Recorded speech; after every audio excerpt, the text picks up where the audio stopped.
ويا الراجع كافي بلنان هدو خاصنا مرحبا اسمو مكان كيسرو سؤال على قافينا ما ديبسون بكم تاني تيجتنا ثرنا ديبستان مرحبا ايقالوا شيني بسين سورانا جارات تراني جان صاحبون خيسان لقادا جتشوفا جارات باغدا سنيفين أن هدو سلفية هنان فدا دين نانجه وغامني دين الرنجالة بمني سبه يمين جالة yeroo takka mana hidhaa keessaa baafattanii turtanii jaan akkamiin mana hidhaa osoo waraanni jiru hidharraa baafachuu dandeessan. Wallahi waan yaa'eeti qalbarraa ani gaafa maa ihaadik dhufu ihaadik kana marraa shan hidhan. Gaggeessoo geettan ajjeesuu baatanii gaggeessuudhaan isin ajjeesuuf turan. Allah dhiisi gaame. Haya sheemmuusaan gaafa dargaggummaa san warra nama shubbisiisu turanii jaan. Dhugaa jechuun. Gaafa duree wanni jijjiiraanuma jijjiirti. Akkamitti karaa sanirraa gara tawhiidaa dhuftan? Akkas. Achi dure yoon bakkaan fedhe deeme wayira na feeti anillee niin fedha taa'ee qara'uu hin danda'u. Isii tanaan yaada qaraatiin amma feetillee yoo ta'ute numaan gala.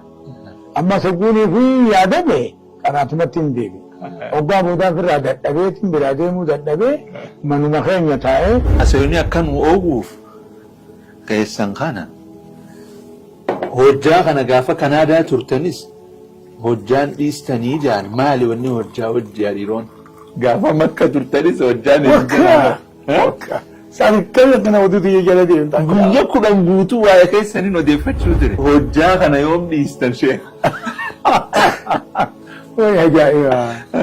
Wallahi rabbi si ajaalatu. Amiin amiin. Anuma jaalataa akkasii oduutu yabaratu. Amiin amiin sheeka kiyya.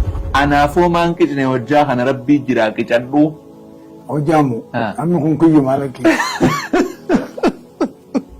Isin miseensa caffee Oromiyaati. Akkasumaame poolitikaa keessa seenuu siyaasaa keessa seenuu akkamiin murteessitan yeroo murtii san murteessitan hoo qaamni isin duuba isin komatanii jiran oowwita gaamma dubbiin.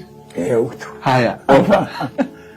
Dhufaa dabraanii fi akki amma keessa jiru tokkoon.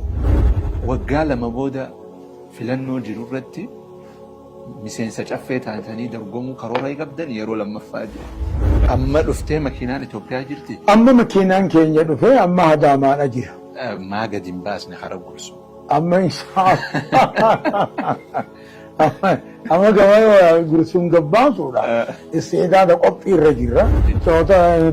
Nassatuun keenya booqachuun keenya. Abriitti. Baadal faraafi min addunyaa. Sheeka rabbi yoo beeytan hojjaa kana naadhii isaaniin galfadha. Sheeka rabbi beeynaan naadhii isaa. Naatee sheeka. Masha Allah masha Allah. Ganaanii yoo dhiisuuf hin jiraatu. Ganaan dhiiban hojjaseene.